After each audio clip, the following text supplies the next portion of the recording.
အားလုံးပဲမင်္ဂလာပါရှင် virus ဒီနေ့ကစပြီးတော့ဖတ်ပြပေးမယ့်စာအုပ်ကလေးရတော့ My Dear Life Goals လို့ခေါ်တဲ့ Lavender Pen ရဲ့စာအုပ်ကလေးပဲဖြစ်ပါတယ်။တစ်ပတ်ကိုတစ်ပုဒ်စီဖတ်ပြပေးတော့မှာဖြစ်ပါတယ်ရှင်။ Okay ပထမဆုံးအနေနဲ့ Focus Your Goals လို့ခေါ်တဲ့ခေါင်းစဉ်အောက်ကစာပုဒ်ကလေးကိုဖတ်ပြပေးပါမယ်ရှင်။ Focus Your Goals Focus your goals ဆိုတဲ့စကားလေးနောက်မှာ you control your mind ဆိုတဲ့စကားလုံးလေးပါတွဲကပ်ပြီးပါမှရပါမယ်။စိတ်ကပဲအရာအလုံးကိုပြောင်းလဲစေတာပါ။ပြင်းပြီးလှုပ်ချင်တာမလှုပ်ချင်တာထပ်ပို့ပြီးတော့အာရော့စေတာကတော့နှိုင်းရှင်မိတာဝေဖန်မိရတွေပါပဲ။ဘသူကဘလို့ဝေဖန်ပါစေကိုယ်စိတ်ကိုထိန်းချုပ်ပြီး goals တွေကိုအာရုံစိုက်ပါ။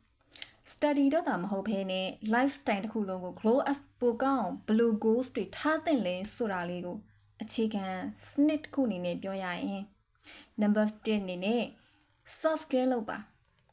main ကလေးပဲဖြစ်ဖြစ်ယောက်ျားလေးပဲဖြစ်ဖြစ်တားရည်နဲ့ခန္ဓာကိုယ်လှပခြင်းဟာ confidence ရှိစေပြီးတော့ကျန်းမာစေတာမို့လို့အချိန်ပေးပြီးတော့စူးစမ်းစေခြင်းနဲ့ number 2အနေနဲ့ကစာအုပ်တွေများများဖတ်ပါစာအုပ်တွေအများကြီးကိုအဆုံးထိဖတ်စီခြင်းပြီးတော့ website တွေ online ကနေတဆင့်ဖြစ်ဖြစ်ရအောင်ကိုဖတ်ပါအချိန်တည်တံ့ပေးပြီးတော့ကိုဖတ်စီခြင်းတာပါရှင်ဘာသာစကားအသစ်တွေကိုလည်းလေ့လာပြီးတော့ထူးခြားတဲ့စာအုပ်တွေကိုဖတ်စီခြင်းတယ်ပေါ့နော်နံပါတ်3အနေနဲ့က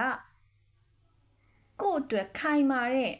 အခြေခံဝင်ငွေတစ်ခုရှိပါစေငွေကိုရှာရတဲ့အကြောင်းပတ်ချက်ကအများကြီးရှိတာပေါ့နော်လိုချင်တဲ့ຢာတွေဝယ်နိုင်ခြင်းနဲ့ချစ်တဲ့သူတွေကိုလိုလေသေးမရှိထားခြင်းနဲ့လိုချင်နေတဲ့နေရာတွေလိုအပ်နေတဲ့နေရာတွေမပြည့်စုံတဲ့နေရာတွေစီကိုတတ်နိုင်တဲ့များပေးကမ်းခြင်းနဲ့လက်တစုံဖြစ်ချင်တာမလို့ငွေရရှာခြင်းနဲ့ဘလို့ပဲဖြစ်ဖြစ်ဒီရွယ်ချက်ကဘဝအတွက်တကယ်ရေးကြီးတဲ့ရွယ်ချက်နံပါတ်4ဒီနေ့က happiness အရေးကြီးဆုံးအချက်က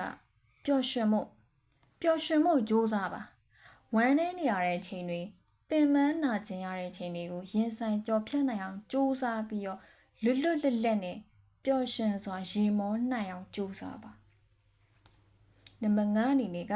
relax ဒါတော့ခီးသွားခြင်းလားပန်းနေစိုက်ခြင်းလားစသဖြင့်ကိုနှစ်သက်ရာဝါသနာကိုဘယ်ချိန်မှတော့လှုပ်ချင်နေဆိုတဲ့ goal လေးပါဒီနှစ်တော့ဒီမြို့လေးကိုရောက်အောင်သွားမင်းဆိုတဲ့ရည်ရွယ်ချက်လေးပါပဲဒါက life ကိုပိုကောင်းတဲ့ active ဖြစ်ဖို့လိုအပ်တဲ့အခြေခံ goals တွေပါဟုတ်ကဲ့ကျေးဇူးတင်ပါတယ်ရှင်အခုလိုမျိုး